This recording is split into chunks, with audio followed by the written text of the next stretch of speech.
So hello and welcome to another episode of Steven's Forward. Today you join me in my 2012 Mercedes B-Class. A couple of reasons we talk about this. I haven't actually done a video on this car for a little bit now. I think I did when I had the car for a year, just talk about my sort of long-term review of it.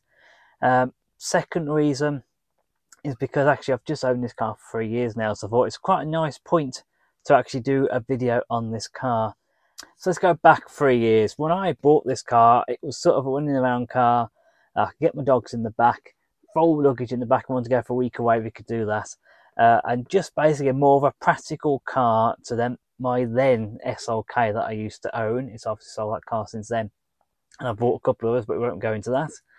So I bought this car as a practical car. It was a diesel, so it did lots of low tax, good MPG, which we'll come on to a little bit. And I have to admit, I've really enjoyed this car. I've really actually enjoyed it a lot more than I thought I was going to. Obviously, I have my SL, my SL car. I absolutely love those cars. If I'm going out on a nice sunny day, I'm going to a car show, obviously I'll take one of those. But I have to admit, I don't not enjoy driving this car, if that makes sense. I do enjoy driving it. It doesn't feel any less of a car than, say, the C-Class site over there, or when I used to work at Mercedes dealerships, and even the newer cars. It drives so nicely, this car. It's obviously every inch of Mercedes-Benz, to quote an old marketing slogan that they used to have. So I've had this car for 3 years, done over 40,000 miles. So I suppose the question here to answer is, what is it actually like to own? Well, I haven't had that many problems to begin with. Let's begin with that and get the negatives out of the way. Main problem I seem to have with this car, I've had more than any other car, is tyres. But I can't necessarily blame the car for that. The amount of tyres I've had to replace, because they've got bulges in the tyre walls. I've had one we had 3 nails in. I've never had a car with so many issues with tyres. Even now I've got a slow puncture on my tyres and the rear, so I'm going to have to get that looked into. I can't remember. I must have bought probably 8 or 9 tyres of this car. And granted, some of them have worn out, but I've had about 3 or 4 that off the top of my head, I think top of my head, and I've actually just got nails and I've got bulges in. And I can't really blame the car for this. A lot of it's due to, obviously, the tyres that have worn out naturally. They just wear out. You have to replace them. I can't do anything about that, and nor can the car. But the other ones with the bulge in the nails, and obviously that is just to the condition of the road. But I won't go into too much about that, because that's a different tin of worms I don't really fancy opening today. So let's get some of the sensible stuff out of the way. Obviously, this car's only was £30 tax. Tax gone up. Obviously, tax is all going up at the moment. That was £35 to pay last year, but still relatively cheap. That's probably about a tenth of what I pay for the SL, which hopefully will be tax exempt from from 2026, and the SLK, so I pay about £345 tax on them. So this is quite cheap, really. It's also very good on fuel as well. I've had as high as 70 mpg, and that's on average. So I think my average is about 52, I believe. And I do sort of a mixture of driving. I do some motorway driving, I do a bit of town driving, or some A-road driving as well. So if you are doing like motorway driving, obviously your average can be a bit higher than that. If you do a lot of town driving, it might be a little bit lower than that. But that's based on, I haven't actually reset the trip computer since I bought this car. So I reset it when I bought it and I picked it up. I haven't set it off since. So that's based on about 40,000 miles of driving. The other thing as well, it's been very cheap to insure. Now, obviously, insurance is something that varies from person to person. It can vary massively. Have no claim discount, where you live, where you store your car, all that sort of stuff. But actually, this one hasn't been too bad. Obviously, I can't necessarily compare it to my other 2 cars, because both my SL and SLK are actually insured with Hagerty on their classic car insurance policies. So there isn't really a direct comparison that I can do between this car and the other car. I believe this one was about £500. So as I've owned this car for 3 years now, I bought an extended warranty with this car, which included breakdown cover for 3 years. And obviously the warranty is now up on this car. I've only had to make 1 claim on this warranty. So I had an issue with a sensor in the engine. It came with an engine man light that went to lip mode, all that lovely stuff. Obviously, it was the night before I was going away to Devon for a week, which was fantastic timing. So I couldn't take this car. Thankfully, we ended up taking Sophie's C-Class, so it wasn't such a problem. But obviously, that would have been an issue if this was your only car that you had. We were lucky that we could go in Sophie's car instead.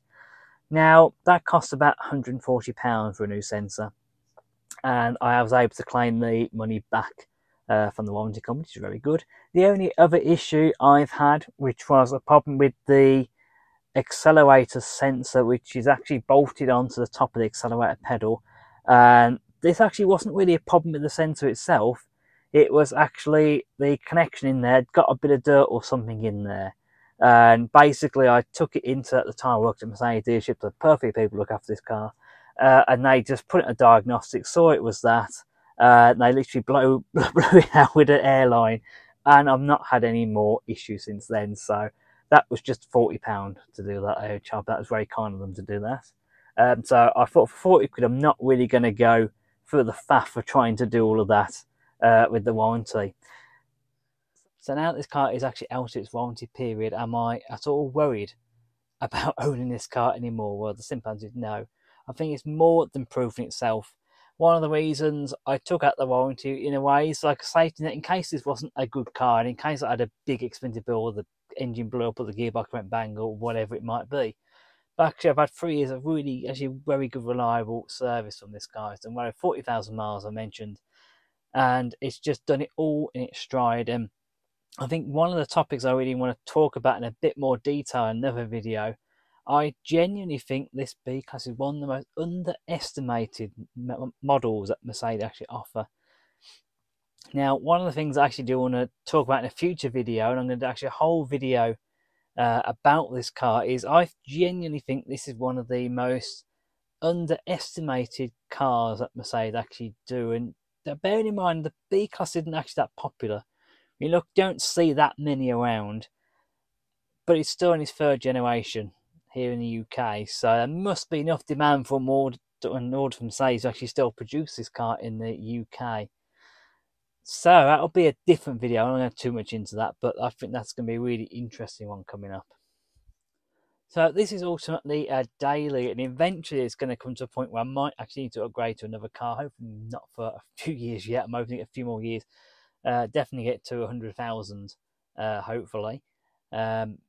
But at that point, then I might start looking at changing. But to be honest, I've talked to a friend about this, and it's when you get a good car, you know it's reliable. It's very hard to actually give it up. So even though I'm going to get 100,000 in this car, that might be a point where I start thinking about changing it. If I'm still not having any issue with it, if it's still very reliable, I'm probably more than likely inclined to keep it.